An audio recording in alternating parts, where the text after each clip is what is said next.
কল্যাণকামী হতে চাও তাহলে মায়ের দোয়া নিয়ে অগ্রগামী হইও রে বাবা। কারণ এদের দোয়া নিয়ে যারা আগে যায় আল্লাহ তারা ঠকায় না, আমার মাওলা তারা ফিরায় না। সম্মান দিয়া মর্যাদা দিয়া আমার মাওলা দাম বাড়ায় দেয়। 25 বছর মায়ের আদর ছাড়া চলতে পারে না। হঠাৎ করে একটা রমণী ঘরের মধ্যে আইনা দেওয়ার পরে মায়ের মা কয় না। মনে রাখবি, বউ গেলে 40টা বউ মিলবে, কিন্তু মায়ের যদি মারা যায় জীবনে কোনোদিন মা মিলানো যাবে না, মা পাওয়া যাবে না। ঢাকা শহর থেকে ছেলে বাড়ি আসলো, রাতের বেলা যখন কান পরা দিয়া দেয়, তোমার মায়ের সকালে আমার একটা ধমক দেয়, দুপুরে একটা ধমক দেয়, রাতে একটা ধমক দেয়, বাড়ির মধ্যে আমার রাইখো না, আমার শহরে বাসা বাড়ি কইরা নিয়ে যাও। যে সন্তানটা মায়ের মা বলে ডাক দেয় বারবার, হঠাৎ করে কেমন জানি হয়ে গেল। ফজরের নামাজের পরে ঠান্ডার সময়ে মায় শীতের দিনের পিঠা বানায় সন্তানের ডাক দেয়, সন্তান যায় না, মা রে মা বলে ডাক দেয় না। দুপুরেও মায়ে ডাক দেয়, মা রে মা কয় না। রাতেও মা রে মা মা কয়ে ডাক দেয় না। মায় কেমন জানি ছটফটের মতো মায় করো, কেন রে এই সন্তানটা আমারে কেন মা বলে ডাক দেয় না। হঠাৎ করে রাতের বেলা রাত 12টা 1টা বাজে ঘুম থেকে জায়গা, চোখের বাণী ফালায়া ফালায়া কান্দে। পাশে বাবাটায় মানে স্বামী জিজ্ঞাসা করে, বিবি তুমি কেন কান্না করো, কেন কান্না করো, কেন তোমার মনের মধ্যে কোনো আঘাত ঢুকলো কিনা? ওই যে সন্তানটা রে আমি দীর্ঘ 23 বছর লাগায় এত কষ্ট করে লালন পালন করে বড় করলাম, আজকে তার বউয়ের কথা শুই না আমি মা রে মা বলে ডাক দেয় না। মনে রাখবারে যুবকেরা, আমি জীবনে জীবনে কোনোদিন আমি তোমাদেরকে এই কথা পরিপূর্ণ বলে যেতে পারবো না যে তোমার বউয়ের কথা শুনলেই তোমার জীবনটা কামিয়াব হয়ে যাবে। তবে এটা বলে যেতে পারি, তুমি যদি মায়ের মা বলে ডাক দিয়া যদি আগায়া যাও, ইনকাম 1 লক্ষ না মাত্র 10,000 মাসে, ওই টাকাতে বরকত দিবে কে? কিন্তু কপাল পরা যুবকেরা বুঝে না। 25 বছর মায়ের আদর ছাড়া চলতে পারে না। হঠাৎ করে একটা রমণী ঘরের মধ্যে আইনা দেওয়ার পরে মায়ের মা কয় না। মনে রাখবি, বউ গেলে 40টা বউ মিলবে, কিন্তু মায়ের যদি মারা যায় জীবনে কোনোদিন মা মিলানো যাবে না, মা পাওয়া যাবে না। এই যে মুরব্বীরা যারা আছে, যারা মারে হারাইনো বাবারে হারাইনো, কবরের পাশে গিয়া যখন দাঁড়ায় যায়, মারে মা কয়া কয়া কয়েবার ডাক দেয়, কয় মা গো তোমার নাতিরা বিদেশ আছে, আল্লাহ আমারে বড় ধনী বানায়া দিস, বড় টাকাওয়ালা আমারে বানায়া দিস। এখন চাইলে 1 কেজি আপেল কেন 5 কেজি আপেল তোমারে কিনা আমি খাওয়াইতে পারিব আমার মা। কিন্তু কপাল পোড়া সন্তান বাড়ি যাওয়ার পরে দুনিয়া সব পাইলেও মায়ের পায় না। জীবনের মূল কষ্ট মায়ের, প্রসব বেদনায়, 7 আসমান 7 জমিন তখন মায়েরই মাথা। জীবনের মূল কষ্ট মায়ের, প্রসব বেদনায়, 7 আসমান 7 জমিন তখন মায়েরই মাথা। এমন মাকে কেমনে আজি,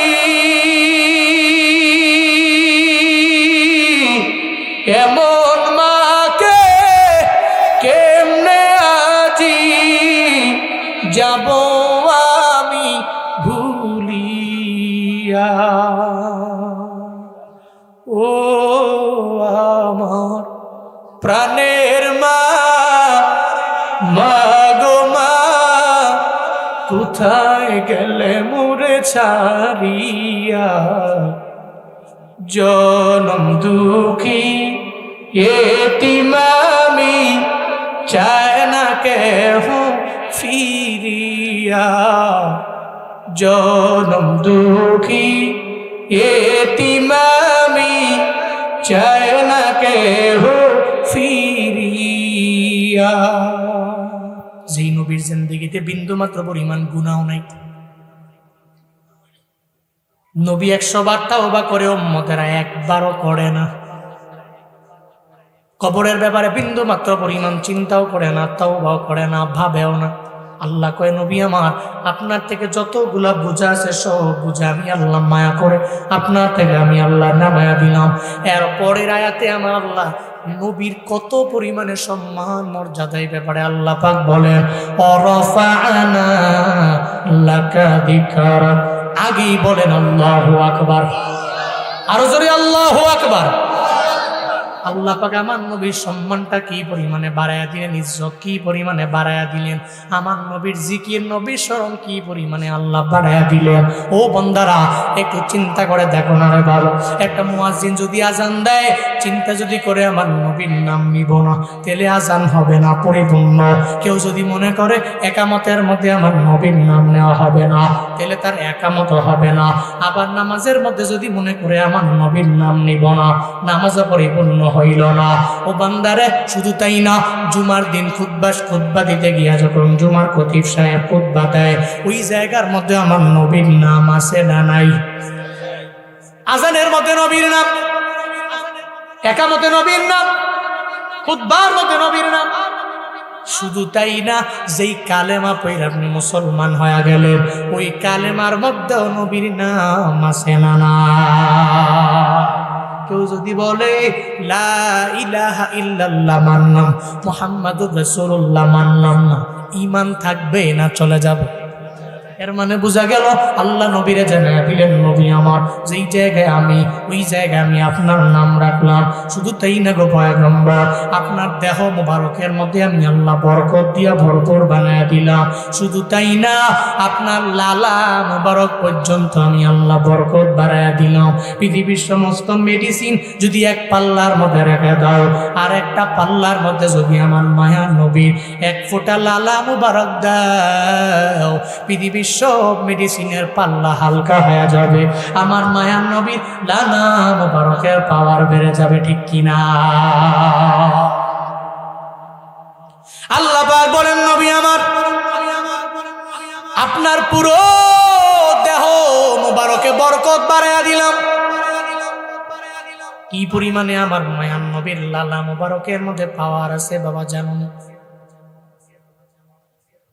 কতদিন হয়ে গেল নবীর পেটে খানা নয়, পাথর বাইদা বাইদা আমার নবী এক জায়গা থেকে আরেক জায়গায় যায়, সোজা হয়ে দাঁড়াইতেও পারে না। এমন একটা হালাতে আমার মায়া নবীর সামনে হাসানও আসলো, হুসাইনও আসলো। কারণ আমার নবীর নবীর বড় মহাব্বতের হাসান এবং হুসাইন বড় মায়ার। এই দাদারা, বাড়িতে যাওয়ার পরে দেখবেন দুধ দিয়া নাতি আপনারে বলে, আইসা দাদা আমার একটু দোকানের মধ্যে নিয়ে যাইবানি। কারণ নাতিয়ে জানে রে, মার কাছে চাইলে মায়ের ধমক দিয়া দিবে। বাবায় তো বিদেশে আছে, বাবারে সন্তানটা পায় না, দাদার কাছে যায়। এরপরে দাদায় সুন্দর কইরা নিয়া বন কিন্না দেয়, বিস্কিট কিন্না দেয়। মাঝে মাঝে দেখছি অনেক দাদারা নাতিদেরকে নিয়ে চাও পর্যন্ত খাওয়ায়। আছে না নাই? কি মায়া! হাসান হুসাইন আমার নবীর বড় মায়ার নাতি। একদিন নবীর দরবারে যায়, যখন নানা গো পেটের মধ্যে খাবার নাই, ক্ষুধা লেগেছে, আমারে খাবার দাও। আমার মায়ার নবী বলে, রে হাসান, আমি নবীর পেটেও তো খানা নাই, মানে তোমার নানাও তো খাবার পাই না, খেতেও পারি না, কেমনে তোমারে দিব বলো না? আমার পেটের মধ্যে তো খাবার নাই, কয় কোত্থেকে আনো জানি না, এনে দাও। মায়ার নবী দৌড়াইয়া এক ইহুদির বাড়ির মধ্যে রওনা হয়ে গেলেন কাজ করার জন্য। নবীর উম্মতেরা একটু ক্ষুধার যন্ত্রণা সহ্য করতে না পারিয়া একটু গরিব হয়ে গেল। রাস্তার মোড়ে মোড়ে কিনারার মধ্যে দেখবেন ভিক্ষার প্লেট নিয়ে বসে যায়। এত পরিমাণে ভিখারি বেড়ে গেল আমার নবীর উম্মতের মাঝে, যেই জায়গায় আমার মায়ার নবী আল্লাহকে যদি বলে আমার মাওলা নবীরে কি না দেয়। আল্লাহ পাক বলেন, নবী আমার পুরো উহুদ পাহাড়টা আমি আল্লাহ চাইলে আপনার জন্য গোল্ডের পাহাড় বানায় দিব, স্বর্ণের মাউন্টেন বানায় দিব।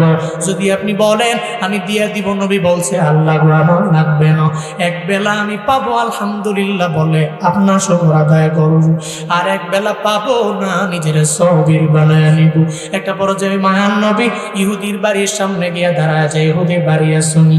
ইহুদি যখন বের হয়ে আসলেন, আমার মায়ার নবীর সামনে দাঁড়ানো দেখে সুন্দর চেহারাওয়ালা একটা মানুষ বাড়ির মধ্যে আসলো। আমার নবী কয়, ইহুদি বাড়ির মধ্যে কাজ আসিনি, আমারে দাও, আমি তোমার বাড়ির মধ্যে কাজ করব। আমার মায়ার নবী বলার পরে কয়, আপনার চেহারা মুবারক তো সুন্দর দেখা যায়, একটা ভালো বংশের মানুষ, আপনি কেন আমার বাড়িতে কাজের জন্য আসলো? আমার নবী কয়, আমার পরিচয় আমি তোমারে দিতে পারবো না, একটু বলো না বাড়ির মধ্যে কাজ আছে না নাই? ইহুদি কয়, কাজ আছে। কি কাজ আছে? কয়, আপনি যদি আমার ওই কূপ থেকে পানি আইনা এক বালতি কইরা কইরা পানি আইনা যদি এই খেজুরের বৃক্ষের গোড়ার মধ্যে দিতে পারেন, তাহলে আপনার এক বালতির বিনিময়ে 3টা খেজুর পরে আপনাকে যাজা দেওয়া হবে, পুরস্কার দেওয়া হবে, যদি আপনি রাজি হন আমার বাড়ির মধ্যে কাজ করতে পারেন। আমার মায়ার নবী কয়, আমার নাতিরা কান্দে রে, ওই ইহুদি দেরি করিও না, বালতি আমার হাতে দাও, আমি বালতি দিয়া কাজের জন্য কূপের বরাবর যাব, আমার কূপটা দেখায়া দাও, আমি ওই কূপ থেকে বালতি উঠে 1 বালতি 2 বালতি পানি উঠাবো, এরপরে তুমি আমার উপর ঢোকন দিয়ে দিব। আমার মায়ার নবী যখন বালতিটা নিয়ে যখন কূপ বরাবর যায়, আমার মাওলার কুদরত 1 বালতি পানি উঠাইল, 2 বালতি পানি উঠাইল, 3 বালতি পানি উঠাইল, এক পর্যায়ে 8 বালতি পানি যখন উঠানো শেষ হয়ে গেল, 9 নাম্বার বালতিটা ফালানোর সময় বালতি সিরা, রশি সিরা পড়ে গেল। ইহুদির মাথা বড় গরম, আমার নবীর দরবারে এসে বলে, যুবক তুমি আমার বাড়িতে কাজের জন্য আসো, তুমি আমার বাড়িতে আসছো আমার বালতির ক্ষতি করার জন্য, আমার বাড়ির একটা ক্ষতি করার জন্য তুমি আমার বাড়ির মধ্যে আসলা কেন? বালতিটা তুমি ইচ্ছা করে কূপের মধ্যে ফালাইয়া দিল। আমার নবী কয়, না রে, বালতি তো আমি ইচ্ছা করে কূপের মধ্যে ফালাই নাই, বরং বালতিটা সিরা কূপের মধ্যে পড়ে গেল। কয়, না না, তুমি বালতি সিরা ফালাইয়া দিয়েছো। আমার নবী কয়, না রে, বালতি তো আমি সিরা ফালাই নাই, বরং নিজে সিরা পয়রা গেছে। এই কথা বলতে দেরি ইহুদির মাথা গরম হয়ে গেল। একটা পর্যায়ে আমার মায়ান নবীর গাল মোবারকের মধ্যে একটা থাপ্পড় লাগিয়ে দিল। যেই নবীর শরীরে মশা মাছি বসা অবৈধ, আল্লাহ পাক বলেন, ও মুসা, আমার নবীর দেহ মুবারকের মধ্যে বসতে পারবা না, আমি তোমার জন্য হারাম বানায় দিন। এই মাসি, আমার নবীর দেহ মুবারকে বসতে পারবা না, তোমার জন্য অবৈধ বানায় দিন। ওই নবীর দেহ মুবারকের একটা গাল মুবারকের মধ্যে থাপ্পড় যখন লাগায়া দেয়, নবী কি কয়ে জানোনি? আমার নবী জানায়া দেয়, ইহুদি রে, সে কয়েকদিন হয়ে গেল আমি খাইতে পারি না, আমার পেটের মধ্যে খাবার নাই, আমার গোশতগুলা, গালের গোশতগুলো শুকাইয়া আমার গালের হাড্ডিগুলা বেসে গেছে, তুই আমারে জোরে থাপ্পড় দেওয়ার পরে হাতে ব্যথা পাইছু নি, আমারে জানা। মায়ার নবী এবার বইলা দিলেন, ইহুদি রে, দেরি করা যাবে না, আমার নাতিরা কান্দে রে, 8 বালতি পানির বিনিময়ে আমারে 3 আটা 24টা খেজুর তুই আমারে দিয়া দাও, আমি নিয়ে যাব। 24টা খেজুর নিয়ে যখন আমার নবী যখন বাড়ির দিকে রওনা হয়ে যায়, নবীনগরের ভদ্রগাছার মুসলমান একটু আওয়াজ দেও না, নবীরে যে গাল মোবারকের মধ্যে থাপ্পড় লাগাইল, বালতিটা যে কূপের মধ্যে পড়ল, আমার আল্লাহ দেখছে কি দেখে নাই? আল্লাহ পাক বলেন, ও জিবরাইল, নবীর দরবারে চলো, নবীরে গিয়া আমার সালাম দাও, আমার নবীরে গিয়া বইলা দেও। নবী কই যায়? নবী কেন বালতি উঠে না দিয়া কেন নবী আমার বাড়ির মধ্যে যায়? আগে যায় নবীরে কো বালতিটা উঠে দিও, এরপরে বাড়ির মধ্যে যাওয়ার জন্য। জিবরাইল নবীর দরবারে আসলেন, জিবরাইল আমার নবীর সালাম দিলেন, আসসালাতু ওয়াসসালামু আলাইহি ইয়া রাসূলুল্লাহ, আল্লাহ পাঠাইছেন, আপনার দরবারে আমি চলে আসলাম। নবী গো বালতি ফালায়া দিয়ে ইহুদির কোন জায়গায় রওনা হয়ে গেল। মায়ান নবী কয়, জিবরাইল রে, হাসান কান্দে, হুসাইন কান্দে খাবারের জন্য, আমি এদের পেটের মধ্যে খাবার দেওয়ার জন্য রওনা হয়ে গেলাম। জিবরাইল কয়, নবী গো আল্লাহ বলেছেন ইহুদির বালতি উঠায়া দিয়া এরপরে আপনি বাড়ির মধ্যে যাওয়ার জন্য। আমার মায়ান নবী কয়, ও জিবরাইল ভাই আমার, কূপ থেকে যে আমি বালতি উঠাবো, আমার তো কোনো দড়িও নাই, আমার কোনো সাপোর্টও নাই, যে সাপোর্টের মাধ্যমে আমি বালতিটা কূপ থেকে উঠাইতে পারবো রে, আমার কোনো সাপোর্টও নাই, আমার দড়িও নাই, একটু বলো না কেমনি আমি বালতিটা উঠাবো। জিবরাইল কয়, নবী আমার, আপনি বালতি ওঠানোর জন্য দড়িও লাগবে না, আপনার বালতি ওঠানোর জন্য বিন্দুমাত্র পরিমাণ সাপোর্টেরও প্রয়োজন নয়, আপনি খুব বরাবর চলেন। হযরতে জিবরাইল আমার নবীরে নিয়ে যখন খুব বরাবর যায়, ওখানে যাওয়ার পরে জিবরাইল কয়, ও নবী আমার, এখন আপনি বালতির একটু ডাক দেন না। আমার নবী কয়, ও বালতি, আমার মাওলার ইশারায় আয় আয় আয়। যখন নবী ডাক দেয়, বালতিকে ডাক দিতে দেরি, ওই বালতি আমার নবীর হাতে আসতে দেরি হয় না। চিল্লা কি পড়া যাবে না? আল্লাহু আকবার। বালতিরে ডাক দেয়, এই বালতি, রবের ইশারায় আমার হাতে আয়, হাতে আইস। ইহুদি বালতির জন্য থাপ্পড় দিছিলা, বালতি তোমার, তোমারে দিলাম। ভদ্রগাছার মুসলমানদের মনের মধ্যে প্রশ্ন জাগতে পারে, হুজুর বালতির তো কান নয়, কেমনে বালতি নবীর কথা শুনে? যদি মনের মধ্যে প্রশ্ন জাগে রে বাপ, তাহলে একটু বলো না, উস্তুনে হান্নানা আমার নবীর জন্য মৃত খেজুর গাছ হওয়ার পরে কেমনে কান্দি? জীবিত না মৃত? মৃত খেজুর গাছ, উস্তুনে হান্নানা, নবীর বিরহের বেদনায় কান্দে কে? যদি বালতি নবীর কথা শুই না, নবীর হাতে আসতে না পারে, তাহলে খেজুর গাছ নবীর জন্য কান্দে কে? কেন কান্দে? খেজুর গাছ কান্দে কে? নবীজি মক্কা থেকে মদিনায় আসলেন, উস্তুনে হান্নানার দিকে ঢেলান দিয়া নবী খুতবা দিতেন, সাহাবায়ে কেরামদের বয়ান করতেন, মৃত একটা খেজুর গাছের দিকে ঢেলান দিয়া। হঠাৎ করে মসজিদে নববীর মিম্বার হয়ে গেল, নবীজি মিম্বারে উঠে খুতবা দিবে এমন একটা হালাতে কে যেন চোখের পানি ফেলায়া গুনগুনায়া কান্দে। আপনার পাশের বাড়ির একজন প্রতিবেশী আম্মা মারা গেছে, দেখবেন যে প্রতিবেশীটা গুনগুনে আর দুইটায় তিনটায় চারটায় গুনগুনে কান্দে। ইয়ো কান্দকে মা মরে গেছে, এই জন্য গুনগুনে মায়ের নামে আব্বার নামে কান্দি। নবী শুনতে পেলেন কে যেন গুনগুনে কান্দে। নবীজি বললেন, সাহাবায়ে কেরাম কে কান্দে? সাহাবায়ে কেরাম আমার নবীরে জানাই দিলেন, নবী আপনারে পাইলে তো আমরা কান্দি না, আপনারে পাইলে তো আমাদের মনটা পরিপূর্ণ ভালো হয়ে যায়। কই কে কান্দে রে? কই সাহাবায়ে কেরাম আমরা একজন সাহাবীও কান্দি না। নবী মেম্বার থেকে নামলেন, যা দেখে উস্তুনে হান্নানা মৃত খেজুর গাছটা, আমার নবীর বিরহের বেদনায় চোখের পানি ফালায়া ফালায়া কান্দি।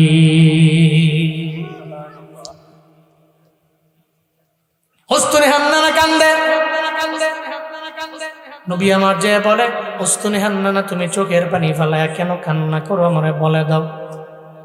উস্তুনে হান্নানা কয়, নবী আমার, মক্কা থেকে হিজরত করে মদিনায় আসার পরে আপনি আমার দিকে ঢেলান দিলেন, আপনার পিঠ মোবারক আমার গায়ের মধ্যে লাগার পরে আমার জীবনটা পরিপূর্ণ ধন্য হয়ে গেল। কিন্তু এখন কেন যেন হয়ে গেল, আপনি অন্য একটা জায়গায় খুতবা দেওয়ার জন্য গেলেন, আর জীবনে কোনোদিন আপনার দেহ মোবারকের আসর আমি পাবো না, আপনার দেহ মোবারকের ঘ্রাণও আমি পাবো না। এই কথা যখন নবীকে বলতে লাগলেন, আমার মায়ার নবীকে, এই বুঝি তুমি আমার বিরহের বেদনায় কান্দো, আমারে পাবা না, এই জন্য তুমি চোখের পানি ফেলায় কান্না করো। এটা বলার পরে উস্তুনে হান্নানা কয়, নবী আপনারে না পাওয়ার কান্না আমি করি, ওই তোমার জন্য আমি বড় বড় দোয়া করবো। ওই কি দোয়া করবেন? এক নম্বরে উস্তুনে হান্নানা তোমার জন্য দোয়া করে দিলাম, তুমি মৃত, আমার আল্লাহ পাক তোমারে জীবিত বানায়া দিবে। উস্তুনে হান্নানা কয়, নবী আমার জীবিত হওয়া লাগবে না, এই দুয়ার কোনো প্রয়োজন নাই। আমার মায়ার নবী 2 নম্বরে উস্তুনে হান্নানারে বলে, ও উস্তুনে হান্নানা, তাহলে 2 নম্বরে তোমার জন্য দোয়া করি, তুমি জীবিত হওয়ার পরে কিয়ামত পর্যন্ত আমার আল্লাহ পাক তোমার হায়াত বাড়ায়া দিবে। দুনিয়ার সমস্ত খেজুর গাছ মইরা গেলেও তুমি মরবা না, তোমার হায়াত কিয়ামত পর্যন্ত বেড়ে যাবে। এরপরে উস্তুনে হান্নানা কয়, নবী 2 নম্বরে আমার এই দোয়ারও প্রয়োজন নাই, তাহলে কি দোয়া লাগবে রে উস্তুনে হান্নানা? 3 নম্বরে নবী দোয়া করতে লাগলেন, ও উস্তুনে হান্নানা, আমি তোমার জন্য দোয়া করে দেই, আল্লাহ পাক তোমার দেহের মধ্যে 1 মাস 2 মাস 3 মাস খেজুর দিবে, এমন না, টানা 12 মাস তোমার দেহের মধ্যে আমার আল্লাহ পাক খেজুর দিয়া দিবে। এক কথায় খেজুরের মধ্যে আমার আল্লাহ বরকত বাড়ায়া দিবে। উস্তুনে হান্নানা কয়, নবী গো, আমার এই দোয়ারও বিন্দু মাত্র পরিমাণ প্রয়োজন নাই। আমার মায়ার নবী এবার ডাক দেয়, ও উস্তুনে হান্নানা, 4 নম্বরে আমি তোমার জন্য দোয়া কইরা দেই, তোমার দেহ যে খেজুর হবে, সারা বিশ্বের সমস্ত আমার উম্মতের যদি তোমার দেহ থেকে না খেজুর নেয়, এরপরেও খেজুরের মধ্যে বিন্দু মাত্র পরিমাণ কোনো কমতি হবে না, আল্লাহ পাক বাড়ায়া দিবে, সবাই নিলেও তোমার দেহ থেকে খেজুর কমবে না। 4টা দোয়া নবী করলেন। ভদ্রগাছার মুসলমানেরা আওয়াজ দাও, নবীজি 4টা দোয়া আমার আল্লাহর দরবারে করলেন, এই দোয়া কবুল হবে কি হবে না? নবীর দোয়া কবুল হয়ে যাবে। এরপরে উস্তুনে হান্নানা কয়, এই 4টা দোয়ার একটা দোয়া আমার লাগবে না। ওই কি কস রে উস্তুনে হান্নানা, তাহলে কোন দোয়া আমি নবী তোমার জন্য করব? উস্তুনে হান্নানা কয়, ও পয়গম্বর আমার, একদিন তো আপনি দুনিয়া থেকে বিদায় নিয়ে চলে যাবে। আমি উস্তুনে হান্নানা আপনার চলে যাওয়ার পরে আপনারে আর দেখবো না, আপনারে আর পাবো না। তাহলে আপনারে যদি না পাই, আমার দুনিয়াতে থাইকা বিন্দু মাত্র পরিমাণ আমার লাভও নাই, আমার ফায়দাও নয়, আমার উপকারও নাই। উম্মতেরাও এই যে নবীর কথা শুই না যে চোখের পানি ফালায়া ফালায়া কান্না করে, ভদ্রগাছার উম্মতেরা আমার নবীরে জীবনে কোনোদিন তোমরা দেখতে পাও নাই, নবীরে তো পাও নাই, কিন্তু নবীর রওজায় যাওয়ার জন্য কি পরিমাণে মনটা কান্দে। একটা এমন রিক্সাওয়ালাও নাই, একটা মাছ ধর্মেওয়ালা জেলেও নাই, যেই জেলের মনের মধ্যে আশা নাই মক্কা মদিনায় যাওয়ার ব্যাপারে। এই ময়দানে যারা আসলেন, প্রত্যেকে তো আমার নবীরে পাওয়ার জন্য পাগল পাড়া। ওই নবীরে দেখতে পারলাম না, কিন্তু নবীর রওজায় যাইতে পারলে আমার মনটা শান্ত হয়ে যাবে। এই ময়দানে কারা কারা মক্কায় যেতে চাও? কারা আমার নবীর রওজার পাশে দাঁড়াইতে চাও? আরাফাতের ময়দানে দাঁড়াইয়া আমার নবী যেই জায়গার মধ্যে বিদায় হজের ভাষণ দিয়া দিলেন, ওই জায়গায় কারা কারা যেতে চাও? 2টা হাত তুইলা আমার আল্লাহকে দেখা। আশা ছিল যাব মদিনায়, একটু মন দিয়ে পড়তে হবে, মন থেকে। মনে বড় আশা ছিল, সবাই, মনে বড় আশা ছিল,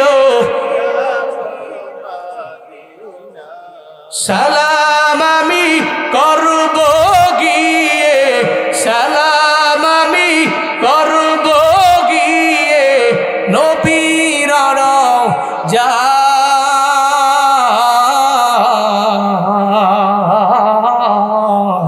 মনে বড় আশা ছিল, মনে বড় আশা,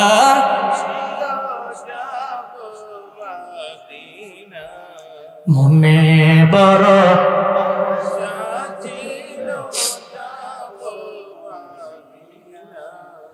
আরব সাগর পারি দিব, নাই কই আমার তোরি পাখি নয় তো উড়ে যাব, জানাতে ভোর করি। আরব সাগর পারি দিব, নাই কই আমার তোরি পাখি নয় তো উড়ে যাব, ডানাতে করি। আমার আশায় আছে সম্বল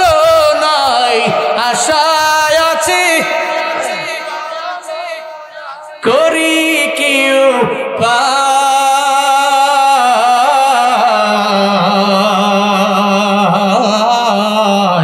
মনে বড় যাব মদিনায় মনে বড়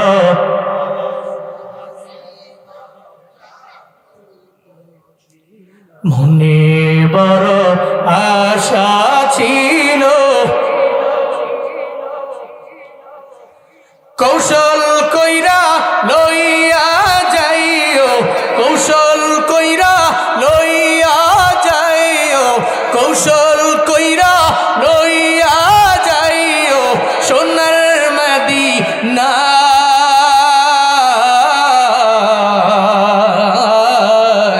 মনে বড়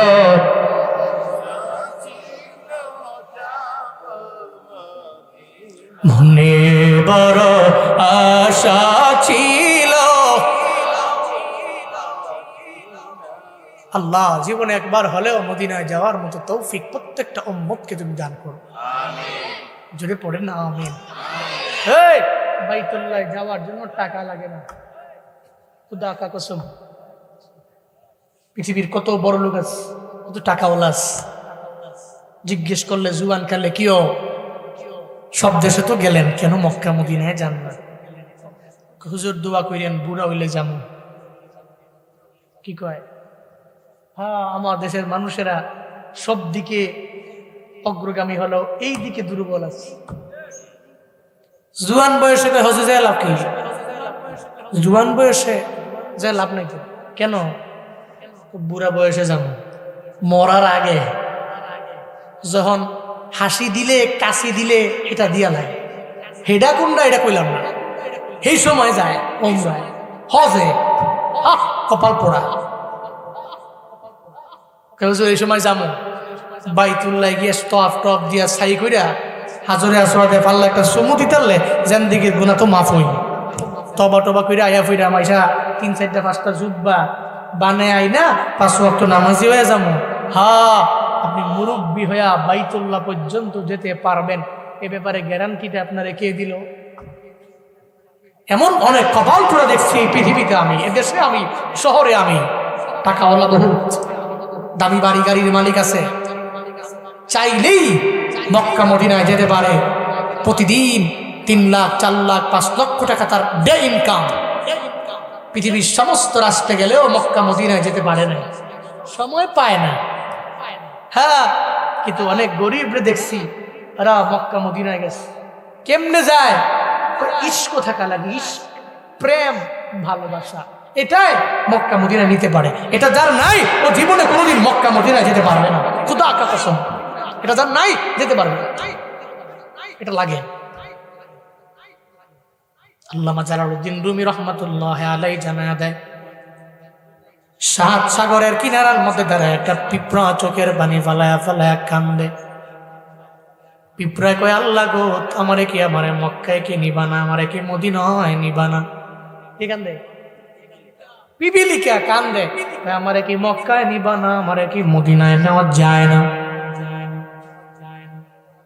আল্লাহ পাক বলেন হাই কবুতর যাও না আমার পিঁপড়ার দরবারে ওই পিঁপড়ারে তোমার পায়ের মধ্যে নেও মক্কা মদিনা ঘুরায়া দেখায়া দাও কবুতর চলে আসলেন পিঁপড়ার দরবারে এই পিঁপড়া বিমান তো হাজির কেন উড়োস না কি কয় বিমান তো হাজির হয়ে গেছে উড়োস না কেন বাইতুল্লাহ আর নবী রওজা দেখবার চাইছে আল্লাহর কাছে ওঠ পায়ের মধ্যে ওঠ আমার পায়ে কামড় দেয় 7 সাগরের কিনারের এই পিঁপড়া কবুতরের পায়ের মধ্যে কামড় দিছে কবুতর বাইতুল্লাহ নবী রওজা দেখায়া যেই জায়গায় স্থান আবার একবার কি বিমান ল্যান্ড করছে নামস না সুবহানাল্লাহ কয় না আরো জোরে কয় না হ্যাঁ টাকা লাগে না ইশক থাকলে আল্লাহ নিয়ে যাবে কোনো একদিন দেখবেন যে কিরে বন্দা আয় বিমান তো হাজির চল না জেদ্দায় জেদ্দা থেকে চল না বাইতুল্লাহ এরপর চল না মদিনায় সুবহানাল্লাহ পড়বেন না আল্লাহ নিবে ইশক লাগবে প্রেম জরুরি, এবং রিয়েল প্রেম লাগবে, রিয়েল নিখুঁত ভালোবাসা। উস্তুনে হান্নানা নবীরে ভালোবাসতেন, নিখুঁত ভালোবাসা। দুনিয়াতে আপনারা না পাইলে আমার পুরো জিন্দিগির হায়াত দিয়া 1000 বছর হায়াত দিয়ে আমি করবো কি? আপনারা না পাইলে লাগবে না নবী, একটা দোয়াও লাগবে না। কি দোয়া লাগবে তুমি আমারে জানায় দাও। উস্তুনে হান্নানা সঙ্গে সঙ্গে আমার মায়ার নবীরে জানায় দেয়, নবী গো দুনিয়া বিলাইনের কোনো দোয়া আমার লাগবে না। ওই কি দোয়া লাগবে? হাসরের ময়দানের দোয়া আমার লাগবে। আল্লাহ আপনারে মায়া কইরা যেই জান্নাতের মধ্যে ঢুকাইয়া দিবে, ওই জান্নাতের মধ্যে যাতে আল্লাহ আমারেও নেয়। যেই দুনিয়াটা, যেই আখেরাতের সময়টা, ওটা ফানিয়া হবে না, বাকিয়া থাকবে। ওটা ধ্বংস হবে না, বাকি থাকবে। আবাদান আবাদা, ওই জায়গার মধ্যে যে যাইবে ওখানে যাইলে তো এই বান্দা ঢুকলে তো আবাদান আবাদাই থাকবে, অনন্তকাল থাকবে। কোন নবী আমার, আপনি যদি দোয়া করেন ওই জান্নাতে আপনার পাশে আমি উস্তুনে হান্নানা থাকবো, আমার পুরো জীবন ধন্য হবে। তখন আমার চোখের পানি বন্ধ হবে। তখন এই দোয়া মালিকের দরবারে করবেন, যখন চিল্লায়া পড়া যাবে কি মারহাবা।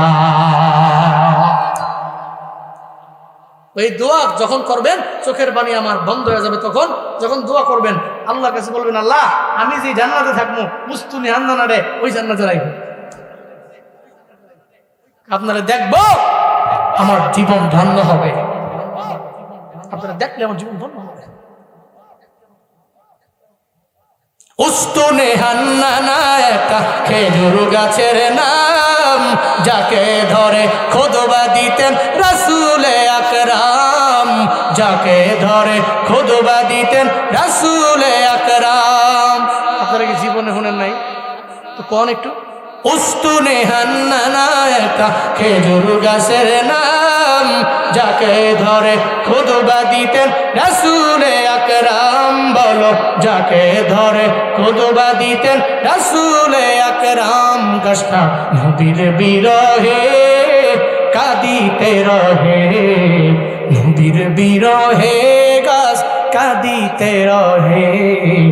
হতবাক হইলেন যত সাহাবায়ে কেরাম। বলো, রহমতে আলম নবী নূরে মুজাসসাম নবী, রহমতে আলম নবী নূরে মুজাসসাম। সাহাবীরা আতর বানায় ওই নবীজির ঘাম। বলো, সাহাবীরা আতর বানায় ওই নবীজির ঘাম। আয় হায় চিনো জানো মানো কেমন আমার নবীজি, যাহার পাগল চন্দ্র সূর্য তারকারাজি। বলো, যাহার পাগল চন্দ্র সূর্য তারকারাজি। বাবা আরো শুনবানি সুন্দর কাহিনী, আরো শুনবানি সুন্দর কাহিনী। জান্নাতের ওই রুমে রুমে লেখা নবীর নাম, জান্নাতের ওই রুমে রুমে লেখা নবীর নাম। চিল্লায় পড়া যাবে না মারহাবা। উস্তুনে হান্নানা নবীর জন্য কান্দে, তাহলে বালতি কি নবী ডাকার পরে নবীর হাতে আসতে পারে না? আসছে, নবীর হাতে আসছে।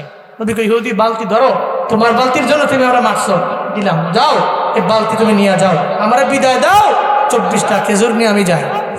ইহুদি কয়, মানুষটা তো সাধারণ কোনো মানুষ না, হ্যাঁ এটা কেমন লোক। আমি ওনারা থাপ্পড় দিলাম, উনি কই হাতে ব্যথা পাইছিল। আবার উইদাউট এনি সাপোর্ট এই বালতি আমার উঠায় দিয়ে চলে গেল। আরে কেমন আজীব, কামটা তো ভালো করি নাই। হ্যাঁ, পৃথিবীর সবচেয়ে অপরাধী তো আমি।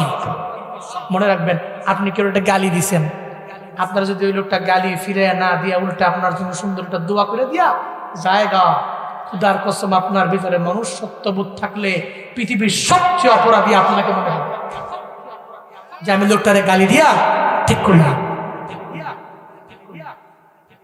তখন মনে করবেন যে আরে আমি তো অপরাধী, করলাম কি আমি, কোন লোকটারে কি করলাম।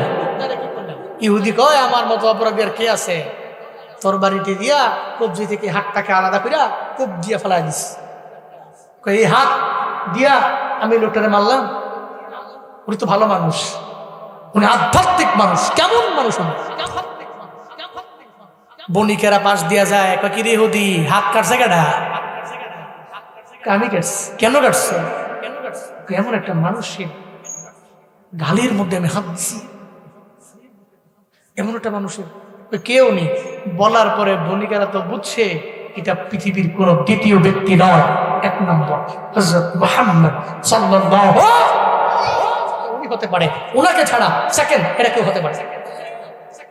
ওই চলো না আমি তার দরবারে যাব, কালেমা পড়ে মুসলমান হয়ে যাব। উনি তো ভালো মানুষ, ওনার আখলাকের মতো আর কারো আখলাক হয় না। বণিকেরা বলল ওই জায়গায় গেলে আমার নবীরে পাইবা, ওই জায়গায় যাও, ওই জায়গায় যাও, ওই জায়গায় যাও। হাতটাকে সঙ্গে করে লইয়া ইহুদি রওনা হয়ে গেল আমার নবীর কাছে। যাই কয় নবী গো আপনার দরবারে হাজির হয়ে গেল, আপনার দরবারে আমি আসলাম। নবী কয় ইহুদি কেন আইছো? কয় আমি আপনার সাথে যে বেয়াদবি করেছি এই কারণে আমি তরবারির মাধ্যমে কবজি থেকে আমার হাতটাকে আমি আলাদা করে দিয়েছি। এখন কেন এসেছো? ওই ক্ষমা নেওয়ার জন্য আসছি। ওই শর্ত হলো একটা, যদি কালেমা পরে মুসলমান হয়ে যেতে পারো তাহলে আমি তোমাকে ক্ষমা করে দিব। ইহুদি কয় তাহলে আমি একটা শর্ত লাগাইয়া দেই। কয় নবী গো যদি আপনি আমার কালেমা পরে মুসলমান হব এক শর্তে, যদি আমার হাতটাকে আপনি একটু জোড়া লাগাইয়া দিতে পারেন আমি কালেমা পরে মুসলমান হয়ে যাব। আমার মায়ার নবী কয় ও ইহুদি হাতটা আমার হাতের মধ্যে দাও। আমার মায়ার নবী হাতটা সঙ্গে করে নিয়া আমার নবীর লালা মুবারকের মধ্যে আল্লাহ পাক কি পরিমাণে বরকত বাড়াইয়া দিলেন, কি মেডিসিন এই লালা মুবারকের মধ্যে দিয়া দিলেন। একটু মুখ মুবারকের ভিতর থেকে লালা মুবারক আইনে বা যখন হাতটাকে কবজির মধ্যে লাগাইয়া দিয়া ওখানে যখন লালা মুবারক দেয়, দিতে দেরি নবী কই ইহুদি হাতটা লাগছে নি। ইহুদি আমার নবীরে কয় হাতটা তো শুধু লাগছে এমন না, আগে যে শক্তি ছিল এর চাইতে বহু গুণে শক্তি আমার বেড়ে গেছে। এই লালা মুবারকে এত পরিমাণে পাওয়া কে দিয়েছেন? ওয়ারাফানা লাকা যিকরাক। আপনারে কি বানাই না আমি, কি বানাই নাই আপনি, আপনার কি সম্মান আমি দিই নাই বলেন? আপনার সম্মান, আপনার মর্যাদা, আপনার শরফ, আপনার করম, আপনার বরকত পুরো দেহ মুবারকে বরকত দিয়ে তুমি ভরপুর করে দিয়েছি। আপনার সমস্ত কিছুতে আমি বরকত দিয়েছি। কে বলছেন? সবাই বলতে হবে কে বলছেন? ওয়ারাফানা লাকা যিকরাক। আপনি কান্না করছেন কেন? আপনি উদ্বিগ্ন হচ্ছেন কেন? আমি তো আপনাকে দিয়েছি। এটা তো আবু জাহালকে দেইনি, উতবাকে দেইনি, সাহেবাকে দেইনি, ওয়ালিদ ইবনে মুগীরাকে আমি দেইনি, যা আপনাকে দিয়েছি। রফানা এটাকে উঁচু করে দিয়েছি। কি রফানার ফাইল আল্লাহ, ফাইলকে আমি দিয়েছি, উঁচু করে আমি দিয়েছি। নাহনু জমিরটা ফাইল, আমি দিয়েছি। চিন্তা করছেন কেন? শুধু কি তাই? এই ঘটনা তো এমন কেউ নাই জানে না। হযরতে জাবের রাদিয়াল্লাহু আনহুর বাড়ি নবী গেছেন দাওয়াত দিছে জাবের নবীরে। নবী দাওয়াত দিছে কয়জন রে? 1500 জন সাহাবা। কয়জন? দাওয়াত দিছে জাবের গিয়া একজন রে, মানে নবীরে। নবী আপনার দাওয়াত। নবী কয় টিলার মধ্যে দাঁড়ায়, এই সাহাবীরা খন্দকের যুদ্ধে যখন তোমরা খাল খনন করছো, পেটে তো সবারই ক্ষুধা আছে, চলো হযরতে জাবেরের বাড়িতে তোমাদের প্রত্যেকের দাওয়াত। হযরতে জাবের তো চিন্তায় পড়ে গেল, দাওয়াত দিছি নবীরে, নবী দাওয়াত দিছে কয়জন রে? কথা তো কয় না। আপনারা রাগ করতেছেন? কষ্ট হইতেছে আপনারা? হ্যাঁ কোন মারহাবা, চিল্লায় পড়েন সুবহানাল্লাহ, আরো জোরে আলহামদুলিল্লাহ, আরো জোরে চিল্লায় আল্লাহু আকবার।